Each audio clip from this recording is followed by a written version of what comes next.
महोदय,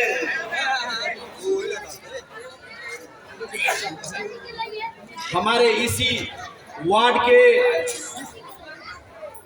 हमारे चचा श्रीजोधन प्रसाद परवार जी के सुपुत्र मुन्ना प्रसाद जायसवाल जी मंच आसीन हमारे इस नगर के विभिन्न वार्ड अध्यक्ष महोदय, इस नगर के नेतागण, यहाँ पे उपस्थित हमारे बुजुर्ग माताओं एवं बहनों,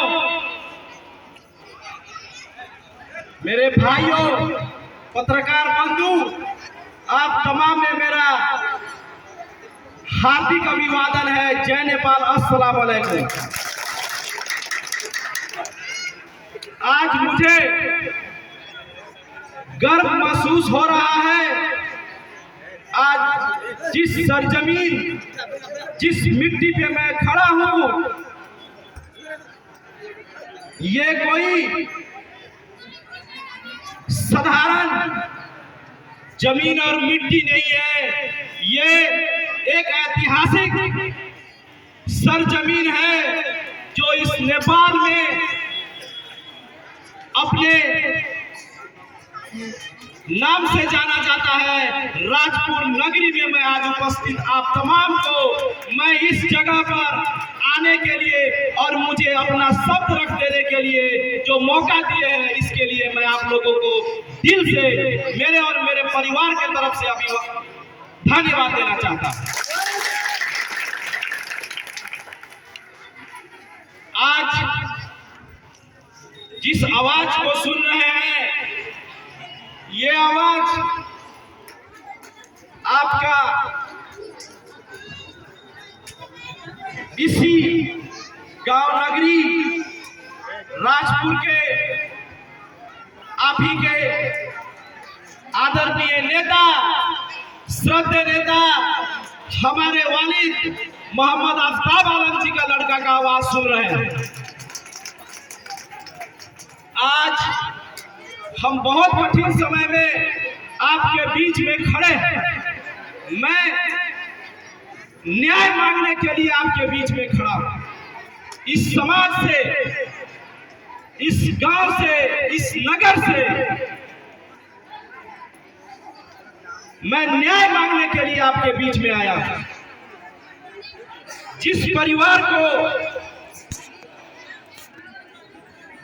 30 वर्षों से बारंबार सताया जा रहा है, बारंबार परेशान किया जा रहा है, उस परिवार का एक बच्चा आपके बीच में खड़ा होकर न्याय मांगने के लिए आया हुआ है।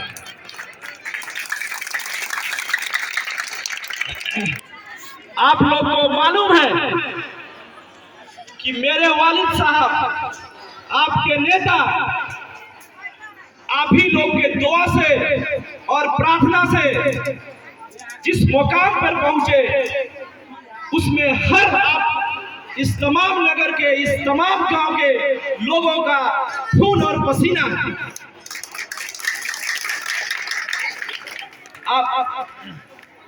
आपका जो साथ है, आप जो इस सभा में भेजा है, मेरा दिल भारी है कि आज मेरा जो गार्जियन हमारे पास नहीं है, लेकिन आप तमाम एक एक आदमी आज मेरे गार्जियन से रहा। मरहूम शेख इदरीस साहब से लेकर मेरे वालिद आदरणीय श्रद्धेय नेता मोहम्मद आफ्ताब आलम जी को जो आप लोगों ने भरोसा कर, विश्वास कर, मत देकर जो जिम्मेवारी दिए थे, उस जिम्मेवारी पर मुझे पूरा विश्वास है कि मेरा परिवार हर दुख के घड़ी में आप लोगों के बीच में रहकर आप लोगों का सेवा किया। मेरा परिवार कभी राजनीति नहीं किया है, मेरा परिवार हर वक्त सेवा किया है इस समाज का। लेकिन आप लोगों लोगों का सेवा करने की वजह से मेरे परिवार पर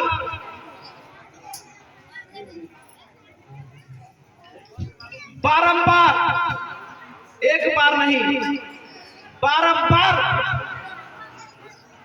अत्याचार किया गया है, अन्याय किया गया है। आप लोगों को मालूम है, जब मरहूम शेख इदरीस साहब जब आपके लोकतंत्र के लिए, आपके अधिकारों के लिए जब लड़ रहे थे, तो मेरे वालिद साहब एक आपके अधिकार के लिए गौर के राइस मिल में पिटाई खा रहे थे। आप लोगों का जो साथ और भरोसा था, मेरे वालिद साहब ने उस भरोसा पर हरदम खड़े रहे और उनको बहुदल के प्रजातंत्र के लिए, आपके अधिकारों के लड़ाई के लिए लड़ने के वजह से ही उनको मारकर फेंक दिया गया था गौर के राइस मिलों में।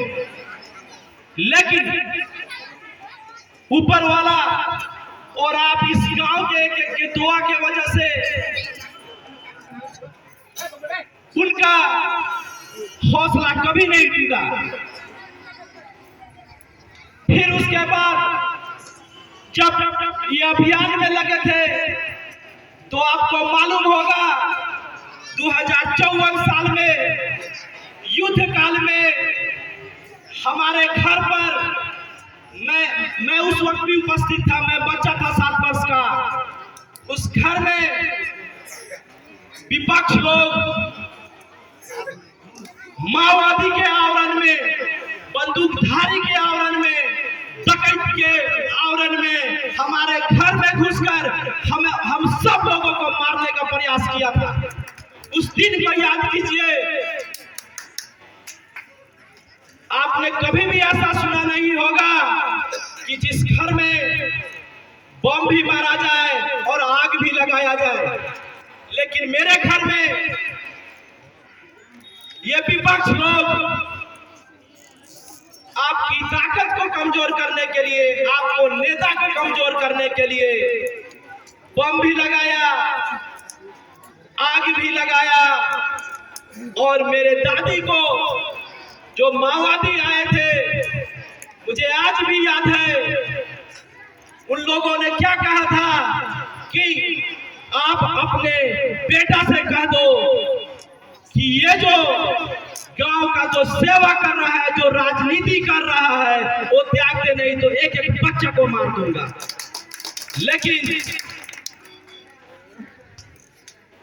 मेरे दादी, जो आज मैं याद करता हूं, उनके हिम्मत को कि उन्होंने अपने बेटा को जब घटना घट गया, जब मिली, तो उन्होंने ये नहीं कहा कि तुम जनता का सेवा छोड़ दो, बल्कि उन्होंने और हौसला दिया कि बेटा, हम लोग को जो होगा हो जाए, लेकिन तुम जनता का सेवा मत छोड़ना।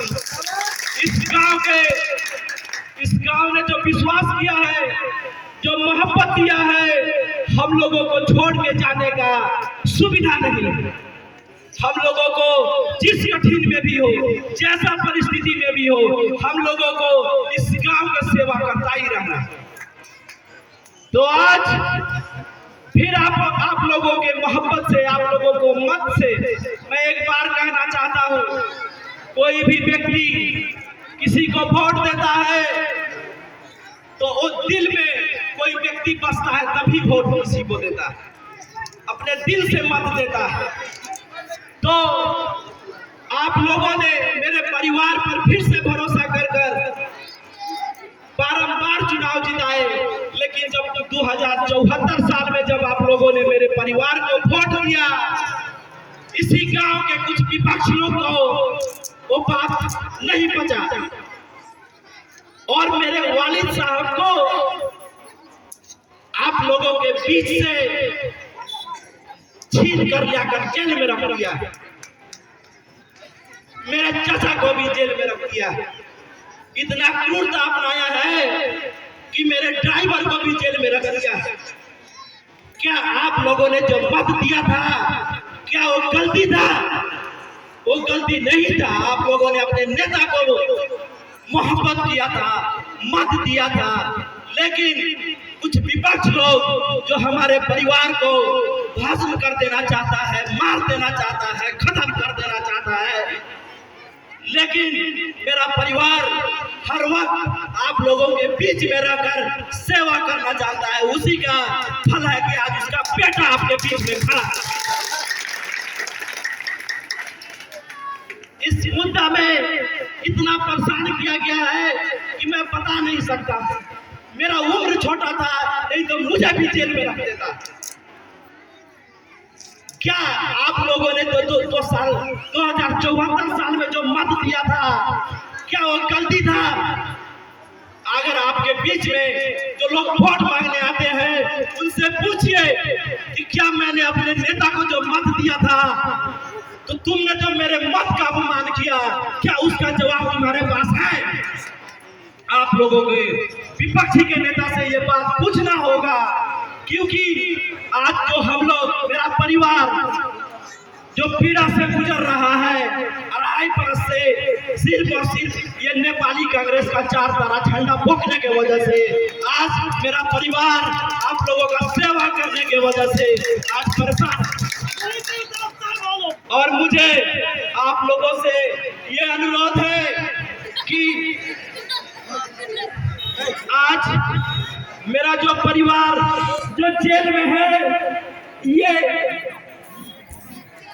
कोई व्यक्तिगत मुद्दा नहीं। आप लोग सोचिएगा तो दुनिया में ऐसा कहीं नहीं हुआ होगा कि एक नेता को सिर्फ और सिर्फ अपने जनता का सेवा करने के वजह से झूठा मुद्दा लगाकर फंसाया जाए। ऐसा नीच हरकत, ऐसा कुकृत्य आज तक मैंने तो अपने जिंदगी में कभी किसी जगह पर, किसी देश में मैंने कभी नहीं सुना था। आज मुझे महसूस होता है कि इस नगर का एक एक व्यक्ति को जेल में रखने का प्रयास विपक्षी ने किया है। और आप लोगों से मेरा विनम्र अनुरोध यही है कि जो आपके सामने जो चुनाव है, ये चुनाव न्याय का चुनाव है, ये चुनाव सत्य का चुनाव है, ये कोई आम चुनाव जैसा चुनाव नहीं है। आप लोगों को मेरे परिवार के प्रति जो श्रद्धा रखे हुए हैं, जो मोहब्बत है, जो आपका विश्वास है, हमारा परिवार भी अपने आपके विश्वास के साथ कभी कुठाराघात नहीं किया है। आज मैं जब भी अपने वालिद साहब से मिलने जाता हूँ तो उनका हौसला बुलंद पाता हूँ। मुझे गर्व होता है कि मेरे पिता को, मेरे वालिद साहब को इतना हौसला कहाँ से मिलता है। वो बार बार कहते हैं कि मेरे परिवार के ऊपर आज कोई नया साजिश नहीं है, नया कोई अत्याचार नहीं है, ये ऐसा अत्याचार बार बार हुआ है। तो तुम लोग कभी घबराओ नहीं, तुम्हारे साथ पूरा रौतहट वासी खड़ा है। जब मैं निकल के आता हूँ तो मुझे गर्व महसूस होता है। और मैं इस उम्र में, मैं एक डॉक्टर जैसा पढ़ा लिखा इंसान आप लोगों के बीच में खड़ा हो रहा हूँ और अपने परिवार के न्याय मांगने के लिए आपके बीच में खड़ा। और आपका आज कर्तव्य बनता है कि मेरे परिवार का जो लगानी है, जो आप लोगों के ऊपर, हर लोगों के ऊपर जो विश्वास करके आप लोगों का सेवा किया है, वो न्याय के पक्ष में जो आप लोगों का मत 30 गते बैसाख को आप लोगों का मत उसी न्याय के पक्ष में, सत्य के पक्ष में आप लोगों का एक एक मत गिरेगा, ये मुझे पूरा भरोसा। आप लोगों का एक एक मत जो काछी छाप में मारिएगा, वो केपी ओली के चेहरे पर थप्पड़ होगा कि तुमने हमारे नेता को जो फंसाने का काम किया है वो सरासर गलत था। वो हमारे नेता को जो परेशान किए हो उसका जवाब मुझे पूरा भरोसा है कि आप लोगों का मत से दीजिएगा और आवाज बुलंद कर कर उसका आप जवाब दीजिएगा। आप लोगों का मेरे परिवार के प्रति वर्षों से जो लगानी है, जो रीढ़ लगाए हुए हैं, आप तमाम जो आज यहाँ उपस्थिति देखकर मेरा दिल भारी है कि काश मेरा जो पिता, मेरे वालिद साहब आज यहाँ खड़े होते तो ये जो नगर का जो दशा हुआ है, जो गांव का दशा हुआ है, जो इस क्षेत्र का दशा हुआ है विगत के दिनों में, मुझे मालूम है कि आप लोग जब बॉर्डर से क्रॉस करते हैं, पुलिस जो आपको जो रवैया भी अपना रहा है, पुलिस प्रशासन जो परेशानी आप झेल रहे हैं, हमारे पूर्व वक्ता ने बता रहे थे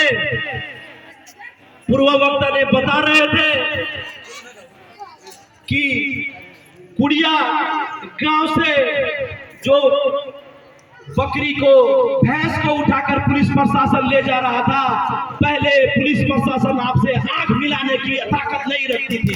ऐसा ताकत कहां से आया? ये विपक्ष लोग का षड्यंत्र है। यही विपक्ष लोग मिलकर हमारे परिवार को सिर्फ नहीं परेशान कर रहा है, हम तमाम को परेशान कर रहा है। इस विपक्ष के विरुद्ध में, इस विपक्ष के षड्यंत्र के विरुद्ध में आप सबको एकताबद्ध होकर, एकता कंधे में कंधे मिलाकर हम सबको चलना होगा। मुझे पूरा भरोसा है आप लोगों ने जो वर्षों से मेरे परिवार पर भरोसा कर जो ऋण लगाए हैं, उस ऋण का मैं अपने जिंदगी भर, हमारा परिवार प्रयास करेगा, वो ऋण कभी चुकता नहीं होगा।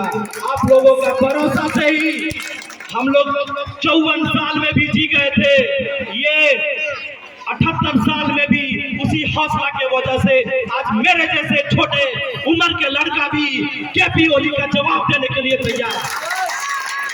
हमने अदालत में भी उसके षड्यंत्र के विरुद्ध में लड़ रहा हूँ, पुलिस प्रशासन के विरुद्ध में भी 2.5 साल से लड़ रहा हूँ और विपक्ष से भी लड़ रहा हूँ। मुझे उम्मीद है कि आप लोग के साथ से आने वाले दिनों में मेरा परिवार आप लोगों के बीच में रहकर, आप लोग के साथ में बैठकर आप लोग का सेवा करेगा। राजनीति कभी नहीं न किया है न करेगा, सिर्फ और सिर्फ सेवा करेगा।